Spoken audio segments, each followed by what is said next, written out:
জুলাই গণহত্যার বিচারের চ্যালেঞ্জের বিষয়টি আপনারা আপনাদের সংলাপের অন্তর্ভুক্ত করেছেন, এতে আমি আশ্বস্ত হয়েছি।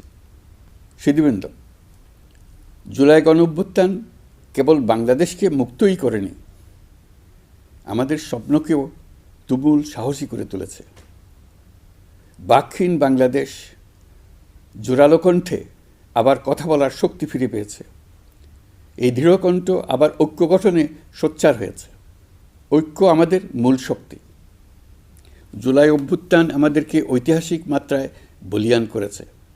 গত 5 মাসে এই ঐক্য আরও শক্তিশালী হয়েছে। গণ অভ্যুত্থানের বিরুদ্ধ শক্তি আমাদের মধ্যে ভাঙন সৃষ্টি করার ক্রমাগত প্রয়াস চালাতে থাকায় আমাদের ঐক্য আরও মজবুত হচ্ছে। এই ঐক্যের জোরেই এখন আমরা অসাধ্য সাধন করতে পারি। এখনই আমাদের